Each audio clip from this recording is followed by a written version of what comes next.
नमस्कार, मैं हूं रेणुका काले। मेरी हिंदी कक्षा हिंदी पथ में आपका स्वागत है। मेरे प्यारे बच्चों, मल्हार कक्षा 7 के सभी लेसन हो गए हैं। उसके अभ्यासकारी की बारी है अभी, और अभ्यासकारी एक के बाद एक लेसन के मैं आपके लिए लेकर आ रही हूँ। आज है बारी नहीं होना बीमार।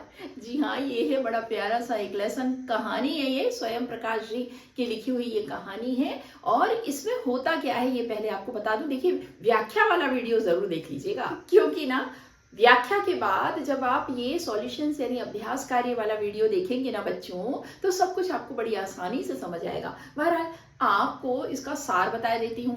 एक बच्चा है, वो अपनी नानी के साथ पड़ोस के सुधाकर काका जो हॉस्पिटल में एडमिट हैं उनको देखने के लिए जाता है, और नानी उनके लिए लेकर जाती हैं साबूदाने की खीर सुधाकर काका के लिए। बच्चा वहां देखता है कि जो सुधाकर काका जो हैं बड़े आराम से साफ सुथरे बिस्तर में लेटे हैं। बड़ा नीट एंड क्लीन वातावरण है, साफ सुथरा है, नर्सेज जो हैं सेवा में लगी हुई हैं, और नानी भी बड़े प्यार से उनको खीर खिला रही हैं घर से लाई हुई। तो बच्चा सोचता है, वाह भाई वाह, बीमार पड़ने में तो बड़ा मजा है। फिर क्या होता है, एक बार बच्चे ने किया नहीं है होमवर्क, और वो इस डर से कि पड़ेगी स्कूल में डांट, वो क्या करता है, सोचता है आज बीमार हो जाता हूँ, और वो बीमारी का बहाना बनाता है। बुखार है, पेट दुख रहा है, कैसे स्कूल जाऊं, और वो बीमारी का बहाना बनाकर रह जाता है घर। फिर क्या होता है उसके साथ, कोई साबूदाने की खीर वीर नहीं मिलती, कोई उसको खाने पीने के लिए बड़ी पूछ परख नहीं होती, बल्कि उसके खाने पीने पर ही रोक लगा दी जाती है कि सारे विकार निकल जाने दो, पेट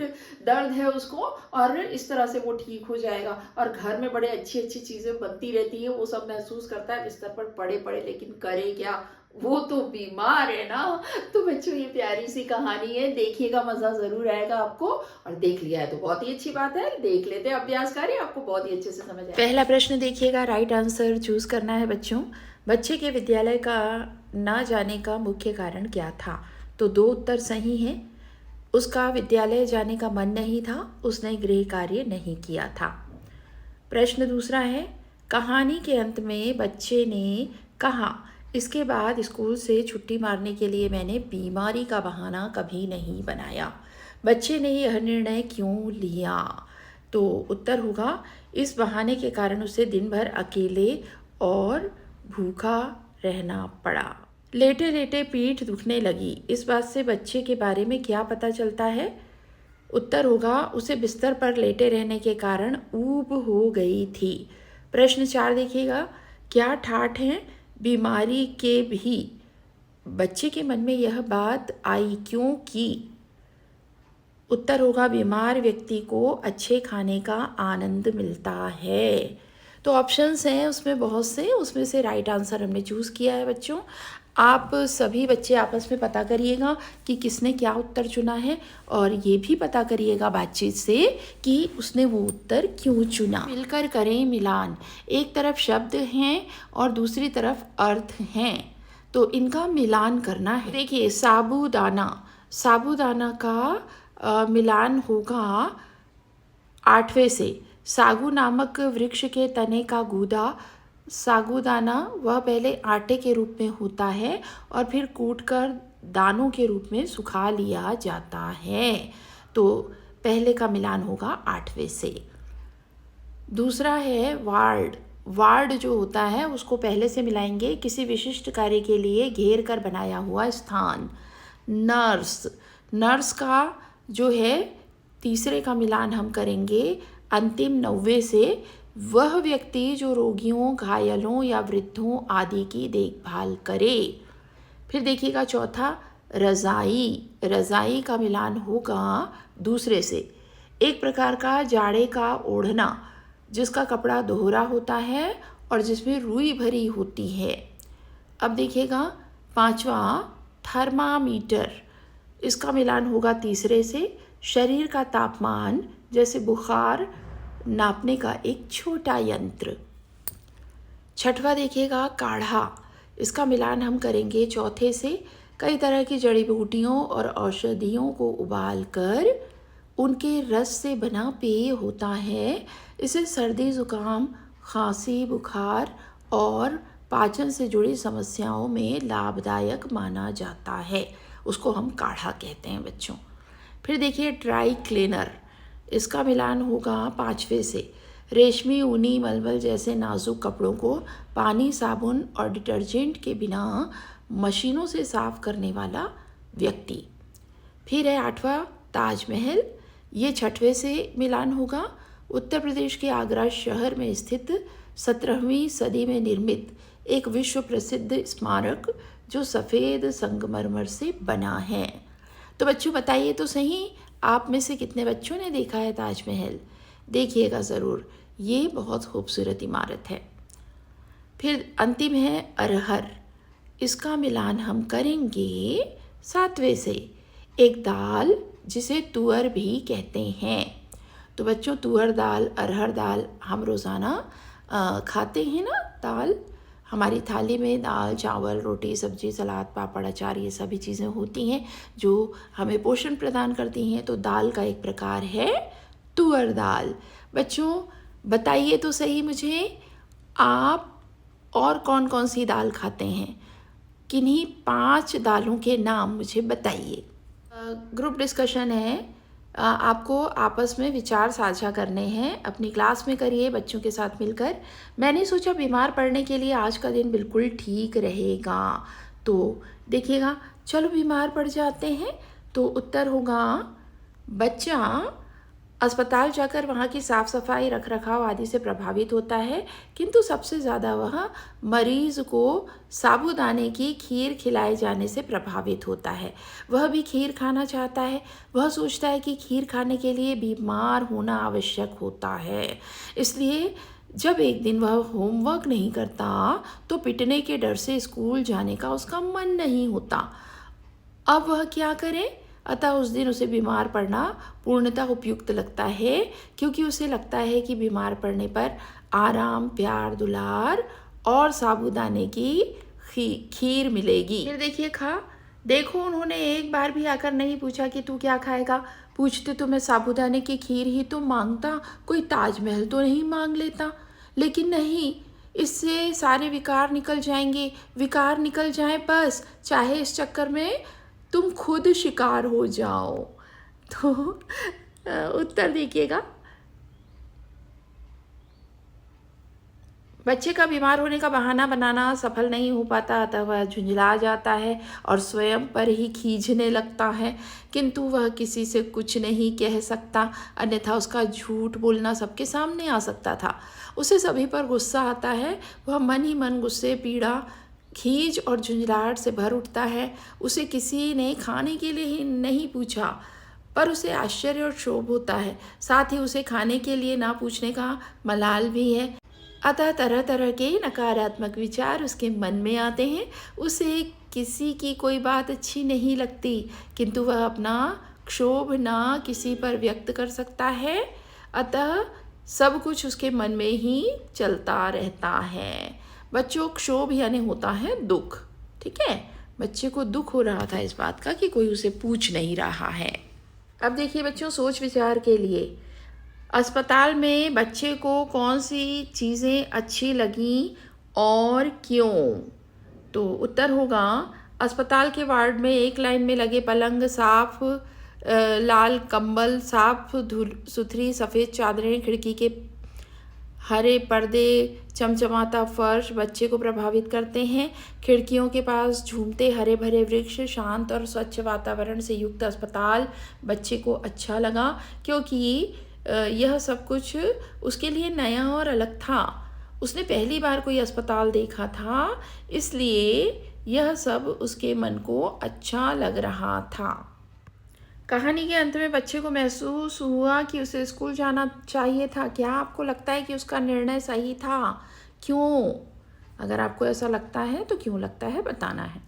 बच्चे का निर्णय सही था क्योंकि वह स्कूल जाता तो रोज़ की तरह अपनी रोचक दिनचर्या व्यतीत करता और उसे व्यर्थ का कष्ट, क्षोभ, भूख और अकेलापन नहीं सहना पड़ता। जब बच्चा बीमार पड़ने का बहाना बनाकर बिस्तर पर लेटा रहा तो उसके मन में कौन कौन से भाव आ रहे थे? जब बच्चा बीमार पड़ने का बहाना बनाकर बिस्तर पर लेटा रहा तो उसने सोचा कि नाना नानी उसे बीमार जानकर ज़्यादा ध्यान रखेंगे, उसे मनपसंद चीज़ें खाने को देंगे तथा ज़्यादा लाड़ करेंगे। वह साबूदाने की मनपसंद खीर खाकर आराम से लेटा रहेगा, किंतु ऐसा ना होने पर वह परेशान हो उठा। किसी के द्वारा खाना खाने के लिए ना पूछने पर मन ही मन परिवारजनों पर उसे क्रोध भी आया। दुख और क्षोभ के कारण वह झुंझला रहा था। जलन, गुस्से और कुढ़न के कारण वह व्याकुल हो उठा था। देखिए, कहानी में बच्चे ने सोचा कि ठाठ से साफ सुथरे बिस्तर पर लेटे रहो और साबूदाने की खीर खाते रहो। आपको क्या लगता है, असल में बीमार हो जाने पर और इस बच्चे की सोच में कौन सी समानताएं और अंतर होंगे? असल में बीमार हो जाने और इस बच्चे की सोच में बहुत अंतर है। बीमार हो जाने पर स्वाभाविक रूप से शारीरिक कष्ट अधिक होता है, अतः व्यक्ति चाह कर भी उठ नहीं पाता। वह अपनी दिनचर्या से अलग दिन भर बिस्तर पर पड़े रहकर दूसरों की सेवा के आश्रित हो जाता है। बीमार व्यक्ति को कुछ भी अच्छा नहीं लगता, चाहे कितना भी स्वादिष्ट कोई भी पकवान हो, उसे खाने का वह आनंद नहीं आता जो स्वस्थ रहते हुए आता है। कहानी वाले बच्चे की कल्पना वास्तविकता से बिल्कुल अलग है।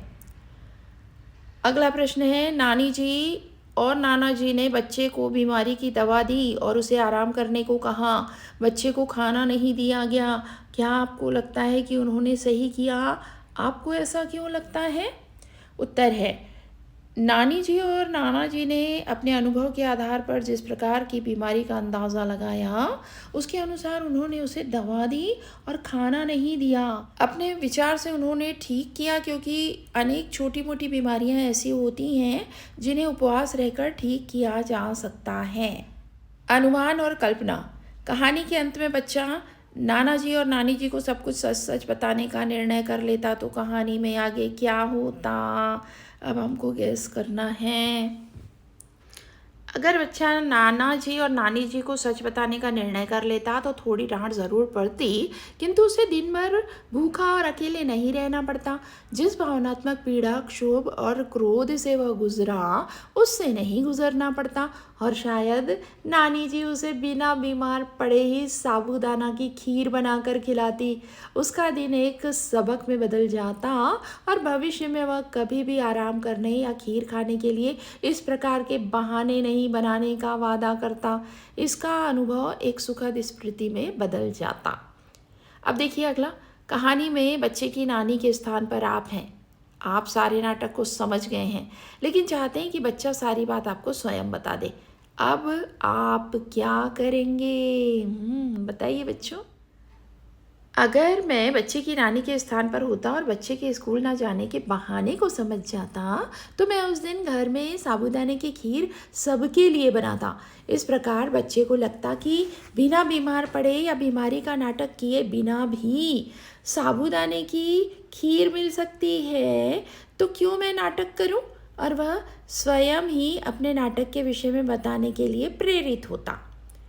देखिए, कहानी में बच्चे के स्थान पर आप हैं और घर में अकेले हैं। अब आप ऊबने से बचने के लिए क्या क्या करेंगे?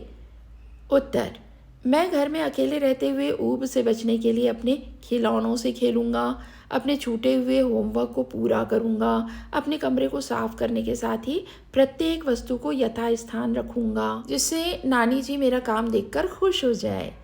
देखिए, कहानी के अंत में बच्चे को लगा कि उसे स्कूल जाना चाहिए था। कल्पना कीजिए, अगर वह स्कूल जाता तो उसका दिन कैसा होता। अगले दिन वह स्कूल गया होता तो उसने क्या क्या किया होता। उत्तर देखिए, अगर बच्चा स्कूल जाता तो होमवर्क ना करने के कारण उसे अध्यापक से डांट तो पड़ती ही, किंतु उसका शेष दिन अन्य दिनों की तरह ही उसकी मर्जी से बीतता। अगले दिन स्कूल जाने पर उसने वे सभी कार्य बड़े मन से किए होंगे जिन्हें वह कल बिस्तर पर लेटकर ऊबते हुए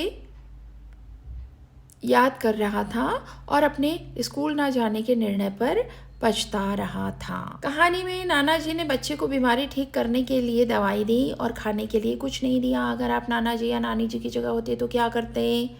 तो उत्तर है, मैं बच्चे की बीमारी को समझने का प्रयास करता और तत्पश्चात उसे डॉक्टर के पास ले जाता।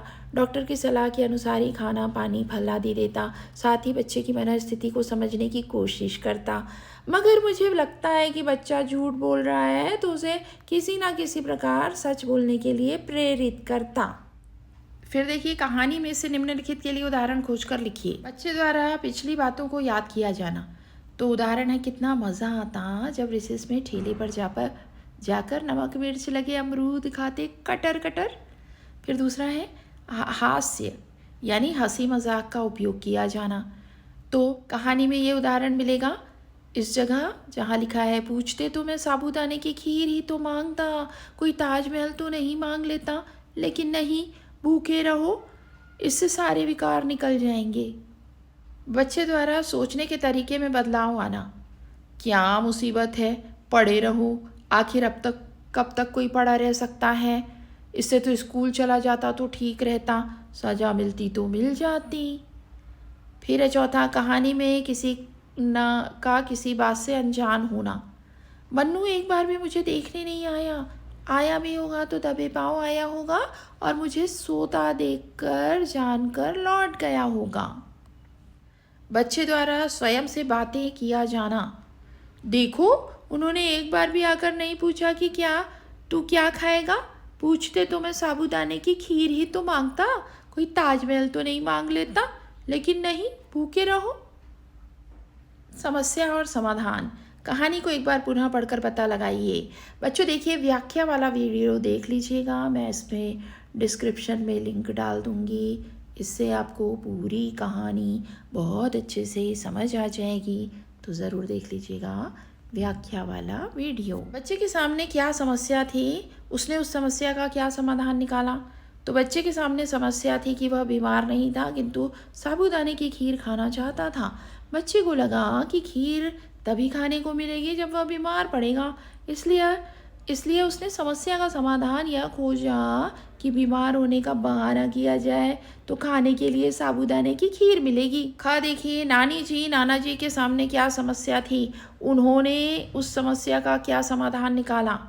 नाना जी के सामने यह समस्या थी कि बच्चे की बीमारी का कोई कारण नहीं समझ पा रहे थे, अतः उन्होंने बच्चे की पेट संबंधी समस्याओं को ध्यान में रखते हुए कुछ घरेलू दवाइयाँ देकर समस्या का समाधान निकाला। अब देखिए बच्चों, यहाँ आपको शब्द से जुड़े शब्द, बीमार व्यक्ति से संबंधित क्या क्या चीज़ें हो सकती हैं, उपचार क्या हो सकता है, उसको तकलीफ़ें क्या हो सकती हैं, ये शब्द आपको यहाँ लिखना है। तो देख लेते हैं, बीमार व्यक्ति को दवा चाहिए, अस्पताल ले जाना चाहिए, काढ़ा पिलाते हैं, नर्स देखभाल करती है, सिर दर्द हो सकता है, पीठ दर्द हो सकता है, बुखार हो सकता है, ये बीमार व्यक्ति से जुड़ी बातें हैं। विराम चिन्ह। बच्चों, ये वाक्य पढ़ रही हूँ, उसे देखिएगा। नाना जी ने रज़ाई हटाकर मेरा माथा छुआ, पेट देखा और नब्ज देखने लगे। इस बीच नानी जी भी आ गईं। क्या हुआ, नानी ने पूछा।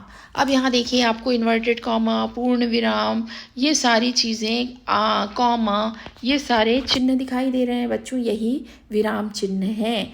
विराम चिन्ह की एक अलग से कक्षा मैंने की हुई है, आप देखिएगा, आपको सब कुछ समझ में आएगा। अब हमको क्या करना है, यहाँ देखिएगा, हमें प्रयोग कहाँ हुआ है ये बताना है। पूर्ण विराम, अल्प विराम, प्रश्नवाचक चिन्ह, विस्मयादि बोधक चिन्ह और उद्धरण चिन्ह कहाँ प्रयोग किया जाता है, ये हमें बताना है। तो देखिएगा, पूर्ण विराम का प्रयोग हम कहाँ करते हैं। पूर्ण विराम का प्रयोग वाक्य के अंत में किया जाता है, जो वाक्य को पूरा करने और उसके अर्थ को स्पष्ट करने में करता है। अल्प विराम यानी कॉमा, इसका प्रयोग दो या दो से अधिक शब्दों, वाक्यांशों या उपवाक्यों को अलग करने के लिए किया जाता है। यह विराम चिन्ह वाक्य के अर्थ को स्पष्ट करने और उसे अधिक पठनीय बनाने में मदद करता है। प्रश्नवाचक सबसे सिंपल है।